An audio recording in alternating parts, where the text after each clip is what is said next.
Admiral Kate Hudson sat in her office at Terran Command, staring at the report on her desk. The words didn't make sense, no matter how many times she read them. Captain Morrison's team had found something impossible in the Kepler 442 system. And now similar reports were coming in from across the galaxy. "Ma'am, we have another one," Lieutenant Ben Carter said as he walked into her office. He was a young man with red hair who handled communications for the Admiral. This time, it's from the Vega system. Kate took the new report and read it quickly. The crew of the transport ship Morning Star had found the remains of 3 Void Stalkers, floating near a mining station. Just like Morrison's report, the creatures had been torn apart by something incredibly strong. "How many does that make?" Kate asked. 15 confirmed sightings in the last week, Ben said. All of them the same. Dead Void Stalkers with no sign of what killed them. Kate stood up and walked to the window that looked out over Earth's capital city. Ships were coming and going from the spaceport, carrying people and supplies to colonies across human space. Everything looked normal, but Kate knew that something big was happening out there in the dark. "Get me a connection to the Zephyrian." "Empire," she said. "I want to talk to High Commander Zex." Ben looked surprised. "The Zephyrians don't usually take calls from humans, ma'am." "They'll take this one," Kate said an hour later. Kate was looking at the image of High Commander Zex on her screen. The Zephyrian leader was tall and thin, with blue skin and 4 arms. His people had been space travelers for thousands of years, much longer than humans. "Admiral Hudson," Zex said in his strange voice, "this is unexpected. What do you want?" "I want to know if you're seeing the same thing we are," Kate said. "Dead Void Stalkers showing up in your space." Zex's 4 eyes widened. "You know about this?" "We've had 15 reports in the last week. What about you?" 23, Zex said. Quietly, "My people are scared. The Void Stalkers have been hunting us for centuries. We learned to avoid them, to hide when they came. But now something is killing them." Kate felt a chill. If the Zephyrians were scared, this was worse than she thought. "Do you have any idea what's doing this?" she asked. "None? My scientists have. Studied the remains. Whatever killed these creatures used no weapons, no technology, only physical force and incredible speed." After the call ended, Kate ordered Ben to contact every other major civilization in the galaxy. The answers she got back were all the same. The Crystalline Collective had lost count of how many dead Void Stalkers they had found. The Hive Mind reported that their ships were finding the creatures' remains in systems that had been empty for years. Everyone was seeing the same thing, but nobody knew what was causing it. Meanwhile, back on the Aurora's edge, Dr. Lisa Grant was studying the samples they had collected from the dead Void Stalker. She had been working for 3 days straight, trying to understand what had killed the creature. "The wounds are clean," she told Captain Morrison. "Too clean. Whatever made them knew exactly where to cut to cause the most damage." Jake looked at the pictures on Lisa's screen.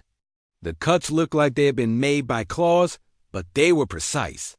Like a surgeon who knew exactly how Void Stalker bodies worked. "Could it be another species?" Jake asked.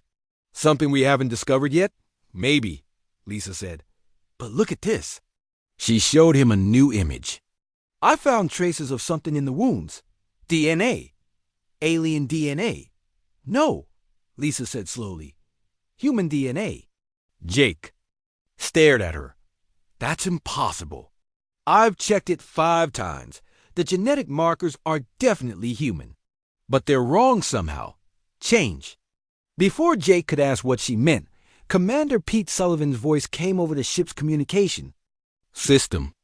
"Captain, we're getting a priority message from Terran Command. Admiral Hudson wants to talk to you right away."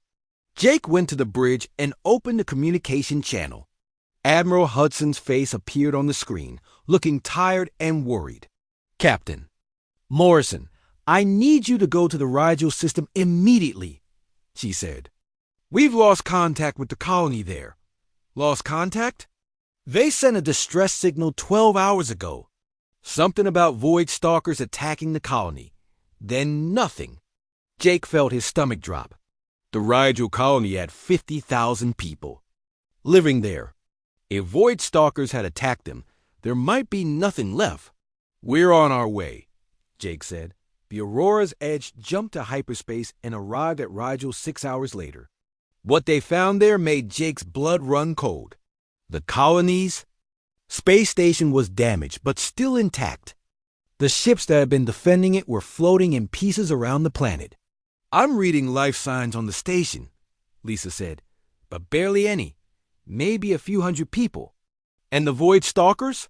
"3 of them," Pete said, looking at his scanner, dead, floating about 1,000 kilometers from the station. Jake ordered the ship to move closer to the dead creatures. Like all the others they had found, these Void Stalkers had been torn apart by something incredibly strong. But this time, there were witnesses. When they docked with the space station, they found the survivors huddled in the emergency shelters. The colony's leader, a woman named Carol Brown, met them at the airlock. She was shaking and could barely speak. "They came out of nowhere," she said. "3 of them. We thought we were all going to die." "What happened?" Jake asked. "We fired everything we had at them, but our weapons barely scratched them. They started tearing the station apart. Then—" Carol paused, like she couldn't believe what she was about to say. "Then what?" "Someone came to help us. A person. They moved through space without a suit, like they didn't need air. They fought the Void Stalkers with their bare hands." Jake looked at Pete and Lisa. This was the second time someone had seen a human-like figure fighting the creatures. "What did this person look like?" Lisa asked. "Like us, but different. Stronger. Faster. They had normal clothes on, but they were floating in space like it was nothing. When they looked at me, their eyes reflected light like an animal's." Carol took them to the observation deck where the attack had happened. Through the damaged windows, they could see the pieces of the dead Void Stalkers floating in space. "The person who saved us," Carol said. "They looked right at me before they left. I think they were trying to tell me something." "What?" "That we're not alone. That someone is watching over us." Jake felt a chill run down his spine. If Carol was right, then someone or something was protecting human space from the Void Stalkers. But who? And why? As they prepared to leave the station, Jake noticed something floating near one of the dead creatures. It was small and looked like it might be important. He ordered Pete to bring it aboard. When Lisa examined it, she found that it was a piece of fabric. Human fabric. But it was made from materials that didn't exist in any human factory. "Someone is definitely out there," she said. "Someone human, but not quite human?" Jake nodded. They had found more questions than answers, but one thing was clear. Something was hunting the hunters, and it was connected to humanity somehow. Mystery was getting deeper, and Jake had the feeling they were only seeing the beginning of something much bigger. Captain Jake Morrison stared at the dark space ahead of him through the main window of his ship. The Aurora's Edge moved slowly through the Kepler 442 system, its engines humming quietly in the background. Jake had been flying ships for 15 years, but this place still made him feel small. The stars here were old and cold, casting weak light across empty space. "Captain, we're picking up something strange on the scanners," Dr. Lisa Grant called from her station. She was the ship's science officer, a woman with short brown hair and curious eyes that never seemed to stop moving. "There's a lot of metal. Debris about 2,000 kilometers ahead." Jake turned to look at her. "What kind of debris?" "I'm not sure yet. It's big, though. Really big." Lisa's fingers moved quickly across her control panel. The computer is having trouble identifying what it used to be. Commander Pete Sullivan walked over to Jake's chair. Pete was a tall man with gray hair who had been Jake's friend for 10 years. He always stayed calm when things got weird, which happened a lot in deep space. "Should we go check it out?" Jake thought for a moment. They were supposed to be doing a simple survey of this system. The Terran Colonial Federation wanted to know if there were any planets here that humans could live on. Finding a bunch of space junk wasn't part of the plan, but it might be important. Take us closer, but keep the shields up, Jake said. Lisa, start scanning everything you can. Pete, make sure our weapons are ready just in case. The Aurora's edge moved forward slowly. As they got closer, Jake could see pieces of metal floating in space. Some of the pieces were huge, bigger than his whole ship. They looked like they had been torn apart by something with incredible strength.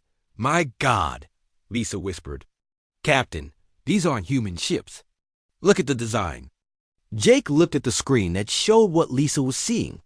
The metal pieces had strange curves and angles that no human engineer would ever use. The material itself looked different too, like it was part metal and part something else. Alien. Ships? Pete asked.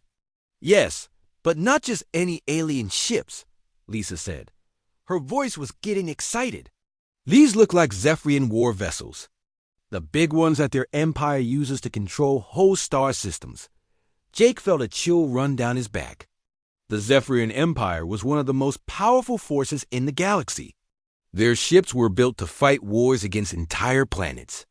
If something had destroyed a whole fleet of them, that was very bad news. How many ships do you think there were? Jake asked. Lisa worked at her station for several minutes. Based on the debris pattern, I'd say at least 20 ships, maybe more. 20. Zephyrian war vessels, Pete said quietly. What could do that? Jake was about to answer when Lisa made a sharp sound. Captain, I'm reading something else. There are more ships over there, different designs. And over there too. The Aurora's edge kept moving through the debris field. Jake watched in growing horror as they found the remains of more fleets. There were ships from the Crystalline Collective, with their diamond-shaped hulls cracked and broken. There were vessels from the Hive Mind, their organic curves torn and twisted. Every major civilization in the galaxy seemed to have lost ships here. This is like a graveyard, Pete said. But why are they all here? Jake asked. This system is in the middle of nowhere. There's nothing here worth fighting over. Lisa was, studying her scanners carefully. Captain, I don't think they came here to fight each other. Look at the damage patterns. None of these ships were destroyed by weapons. Jake looked at the screen again. Lisa was right. There were no blast marks or burn patterns like you would see from laser cannons or missile explosions. Instead, the ships looked like they had been grabbed and torn apart by something with claws and teeth. What could do this? Pete asked before. Anyone could answer. The ship's alarm started making noise. The red lights on the bridge began flashing. Contact, contact. Lisa shouted. Something big is moving toward us from the asteroid field. Jake felt his heart start beating faster. How big? It's enormous. Over 1 kilometer long and still growing as it gets closer. Jake had heard stories about creatures like this. Every spacer had. They were called different names by different species, but humans knew them as void stalkers. They were ancient things that lived in the empty spaces between stars, hunting ships, and eating entire crews. Is it alive? Jake asked. I think so. It's not showing up like a normal ship would. The scanners are having trouble getting a clear picture, but it looks organic. The thing came closer. Through the main window, Jake could see it now. It was shaped like a massive worm, but it had metal parts growing out of its body. Weapons and armor that looked like they had grown there instead of being built.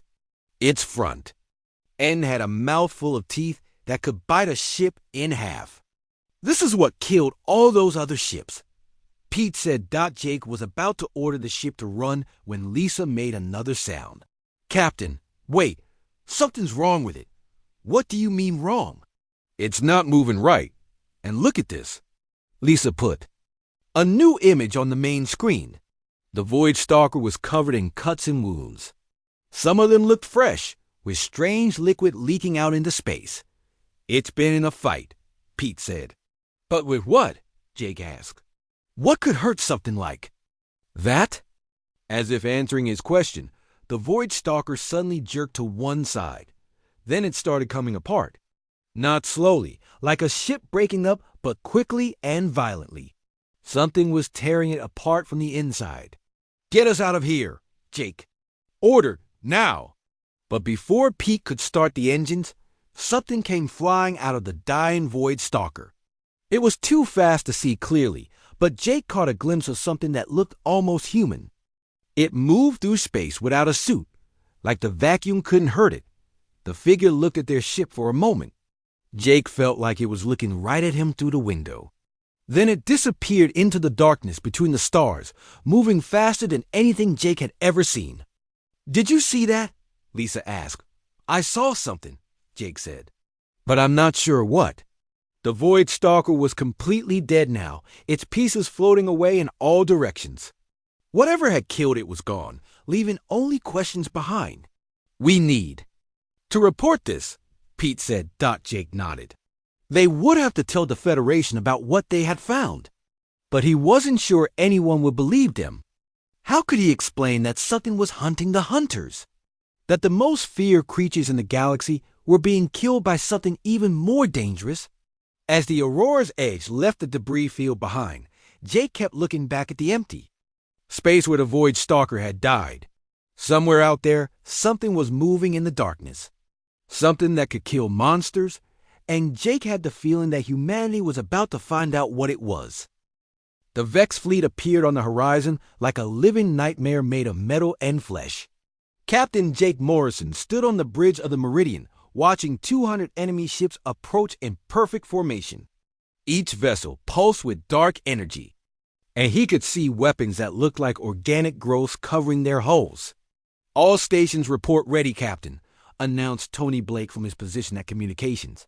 "Human and Keffer ships are in formation and awaiting your orders." Jake looked at the tactical display showing their defensive formation. They had 18 human ships and 12 damaged Keffer vessels against an enemy force that outnumbered them 10-1. The odds were impossible, but retreat was not an option.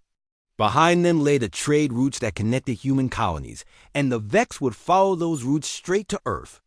"This is it," Jake said quietly. "If we don't stop them here, they'll consume everything we've built." Veltar stood beside him wearing armor that had been modified with human technology. The biomechanical suit responded to both his thoughts and the tactical data streaming from human computers. "Today we honor all who came before us," the alien commander said solemnly. "My father's spirit watches this battle."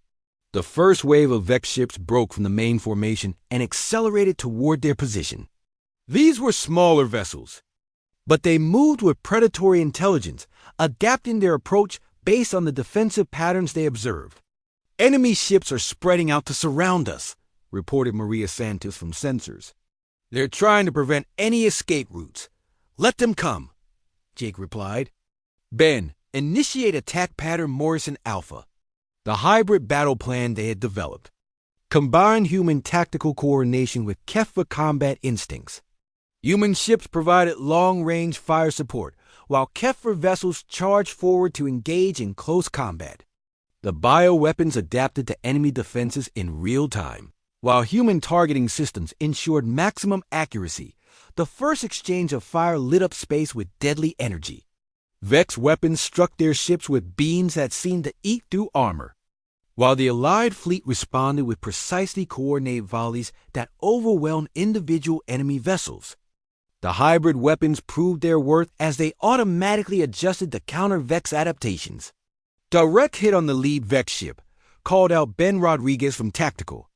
"Their armor is regenerating, but our bioweapons are adapting faster than they can heal." Commander Amy Parker piloted her fighter squadron through the chaos of battle with the skill of someone born to fly.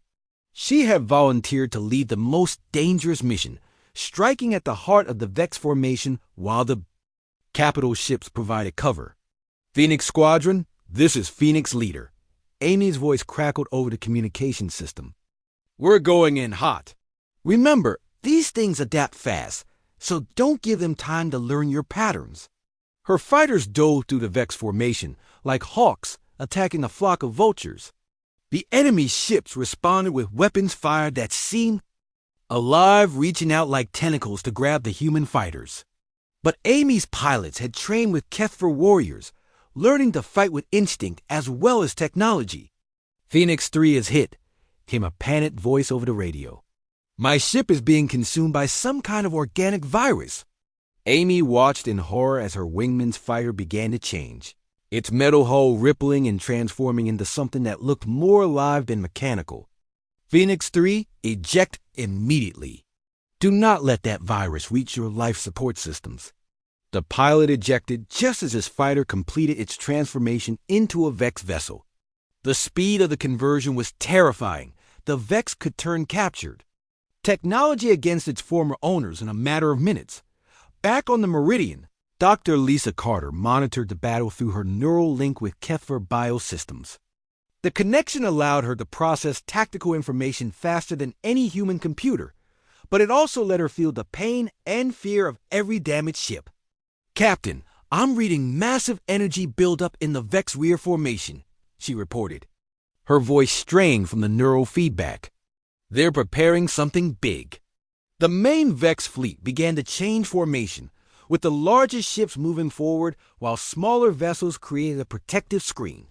At the center of their formation, a massive ship that dwarfed all others began to glow with malevolent energy. "That's a queen ship," Veltar said, his golden eyes fixed on the massive vessel. "Command center for entire Vex fleet. If queen ship dies, all other ships become confused, weak." Jake studied the tactical display with growing understanding. "So, if we can destroy that ship, we can break their coordination." "Yes," Veltar nodded. "But queen ship is most protected, most dangerous. Many HFY fleets have died trying to reach queen ship." The queen ship's weapons began to charge, and Jake could see energy patterns that made his skin crawl. This wasn't just a weapon. It was a tool of conversion that could transform entire fleets into Vex servants. Any ship caught in its beam would become another enemy vessel. "All ships, emergency evasive maneuvers," Jake ordered. "Do not let that beam touch you." The queen ship fired, and space itself seemed to scream as the conversion beam swept across the battlefield. One of the smaller human vessels was caught in the beam's path, and Jake watched helplessly as it began to transform. The metal hull rippled and changed while organic growth erupted from its surface. "This is the destroyer Yorktown," came a desperate transmission. "We're losing control of our systems. The ship is fighting us, trying to turn against the fleet." Jake made the hardest decision of his military career. "All ships, target the Yorktown. We cannot let it complete conversion." The Allied fleet opened fire on their own ship, destroying it before the transformation could finish. Jake felt sick watching the vessel explode, knowing that good people had died because of his order. But he also knew that letting the ship complete its conversion would have been worse. "The queen ship is charging again," Dr. Carter warned. "And this time it's targeting the HFY flagship." Veltar's ship was the most powerful vessel in their fleet, but it was also damaged from previous battles. If the Vex converted it, they would gain access to all HFY military technology and tactical knowledge. "I will not allow this," Veltar declared. He activated his ship's communication system and began issuing orders in the HFY language. Jake didn't understand the words, but he recognized the tone. Veltar was preparing for a suicide run. "What are you doing?" Jake demanded. "What my father did," Veltar replied calmly. "What honor demands? I will ram the queen ship and detonate our weapon systems. Perhaps this will damage it enough for you to finish the job." Jake grabbed the alien commander's arm. "There has to be another way. We need you alive." Veltar looked at him with those golden eyes full of ancient sadness. "Some battles require sacrifice, brother warrior. This is one of them." The HFY flagship broke formation and accelerated directly toward the queen ship. Vex vessels moved to intercept, but human fighters led by Amy Parker cleared a path through enemy lines. The queen ship's conversion beam fired again, but Veltar's ship was moving too fast and changed course too unpredictably for the beam to lock on. "All ships, concentrate fire on the queen ship's weapon systems," Jake ordered. "Give Veltar the..." opening he needs. The combined fleet poured everything they had into the massive Vex vessel. Hybrid weapons tore through its organic armor while human missiles exploited the weaknesses that HFY sensors had identified. The Queen ship's defenses wavered under the coordinated assault. Veltar's ship struck the Queen ship at full speed, and the explosion lit up space like a newborn star. The engineering bay of the Meridian had never been busier as Sam Collins worked alongside HFY technicians to create weapons that had never existed before. The human engineer was covered in sweat and alien lubricants as he tried to understand technology that seemed to blend machinery with living tissue. "This is incredible," Sam muttered as he examined a HFY plasma cannon. "They grow their weapons instead of building them. Look at these energy conduits. They're actually nerve fibers that conduct power like a biological nervous system." His HFY partner, a four-armed technician named Mordecai, nodded enthusiastically. "Human metal working very precise," Mordecai replied in broken English. "HFY biotech very adaptable. Together make new thing, stronger thing." They had been working for 18 hours straight, combining human engineering principles with HFY biotechnology. The result was a hybrid weapon system that could adapt to different targets while maintaining the precision that human technology was known for. The weapons literally learn from each shot, adjusting their output to be more effective against Vex defenses. Captain Jake Morrison walked through the engineering bay observing the unprecedented cooperation between the two species. Human crew. Members were teaching HFY warriors how to use human computers, while the aliens showed humans how to maintain and repair their living weapons. The language barrier was slowly breaking down as both sides learned key words and phrases from each other. "Status report, Sam," Jake called out as he approached the main workstation. "We're making good progress, Captain," Sam replied, wiping his hands on a cloth. "The HFY weapons are incredibly powerful, but they're designed for individual combat. We're modifying them to work with our targeting systems and coordinated fire patterns." Mordecai held up a strange device that looked like a cross between a circuit board and a piece of coral. "This is Translator Link," he explained proudly. "Human computer talk to HFY biosystem. Now all weapons work together like one big weapon."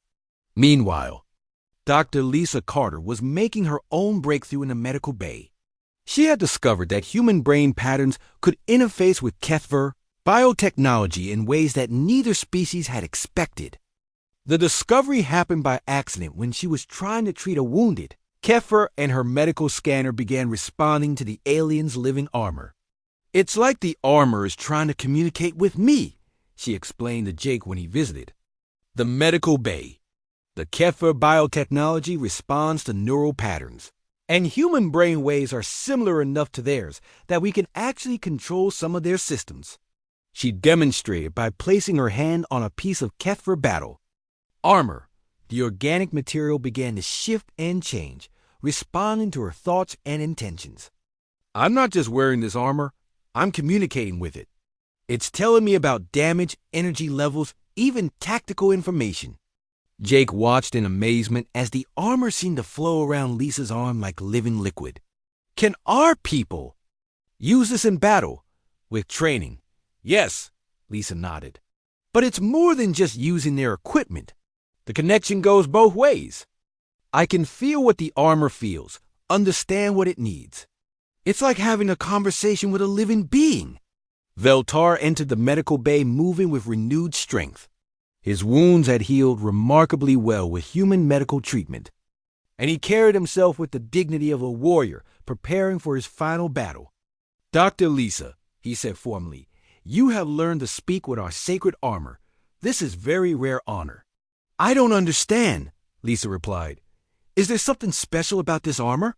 "HFY battle armor is not just protection," Veltar explained. "It is partner, friend, sometimes last companion in death.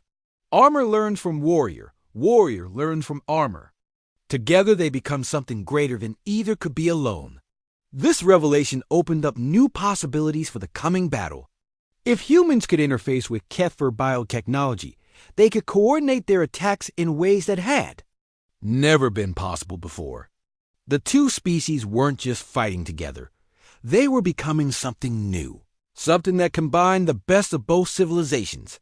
Ben Rodriguez was training with a group of HFY warriors in the ship's cargo. Bay, learning their combat techniques while teaching them human military tactics.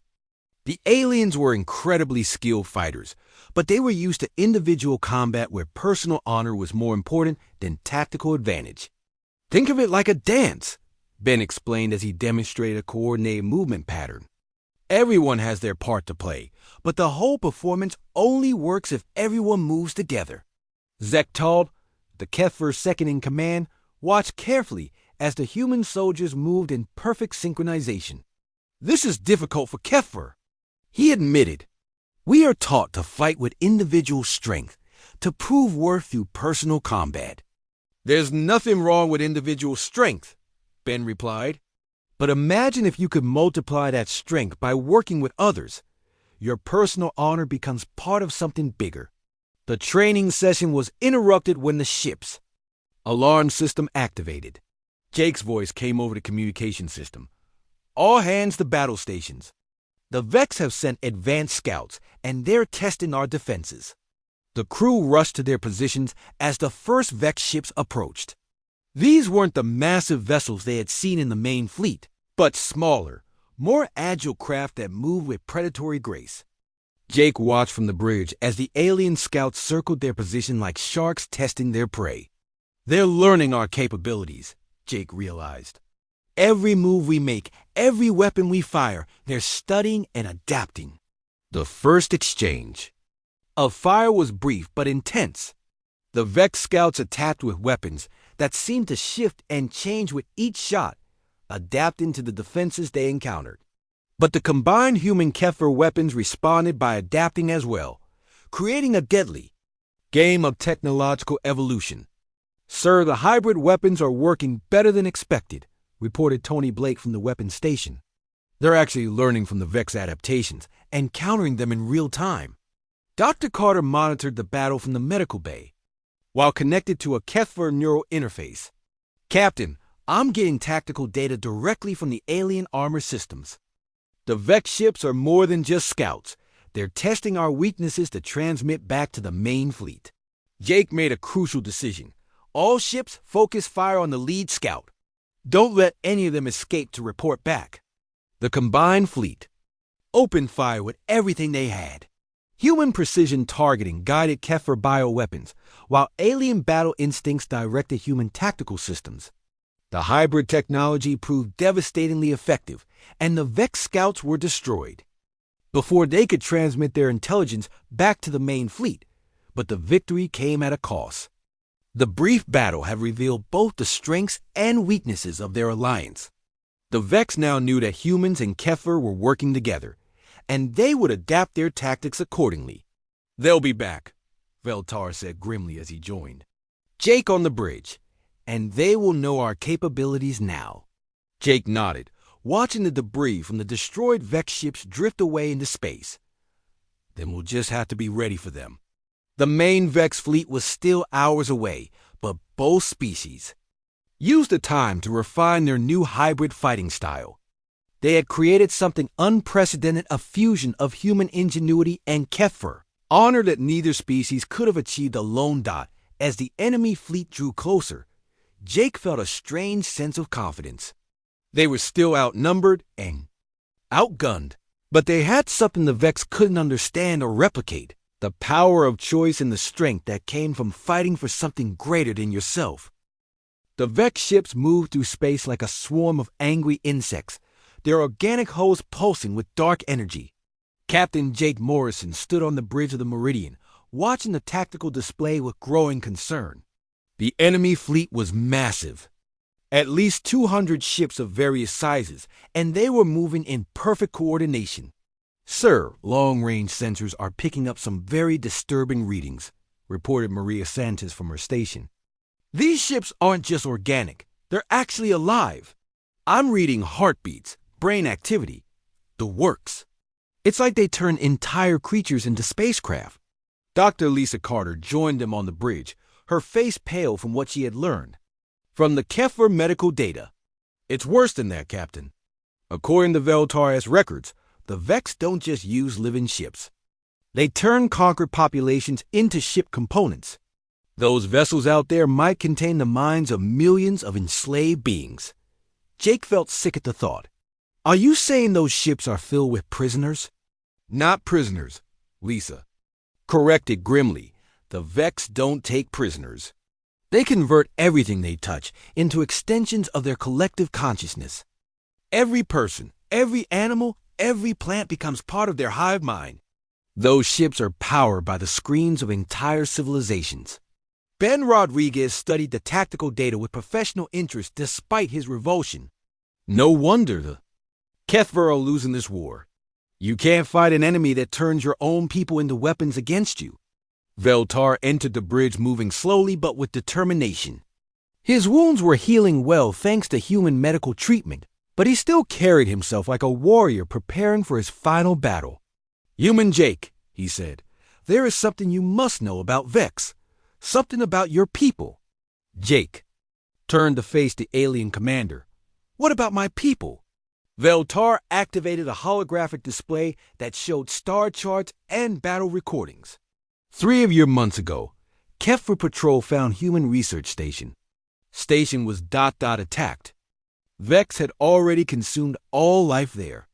The bridge fell silent as the implications sank in.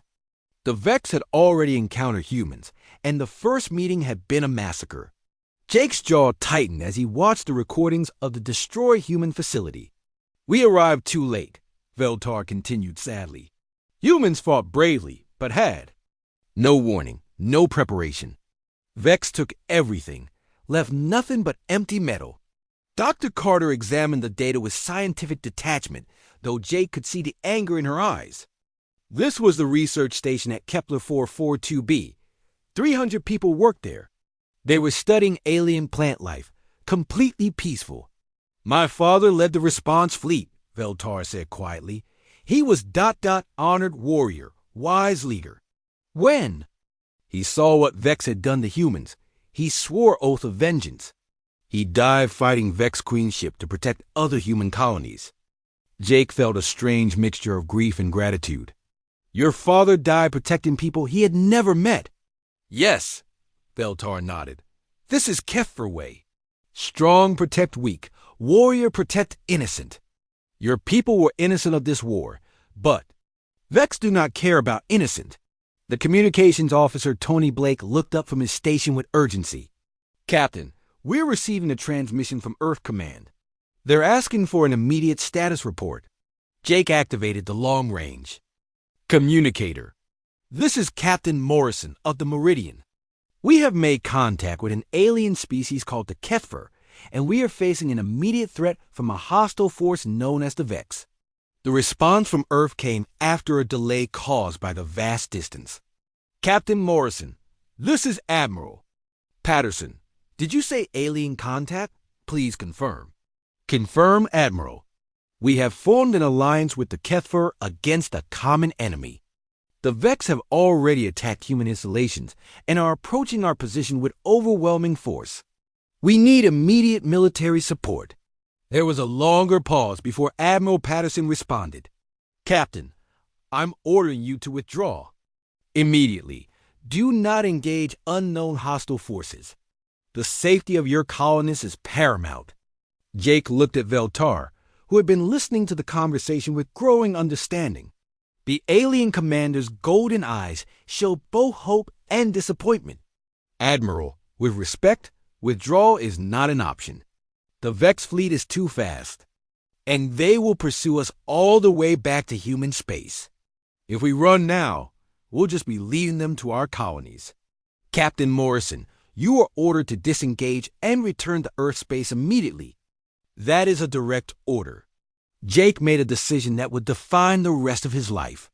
Admiral, I'm sorry, but I cannot follow that order.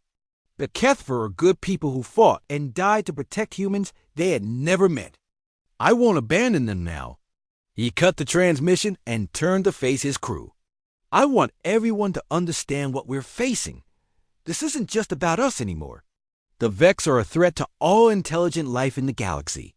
If we don't stop them, they'll eventually reach Earth anyway. Ben Rodriguez spoke up first. I'm with you, Captain. These Kethra warriors have honor, and they've earned our respect.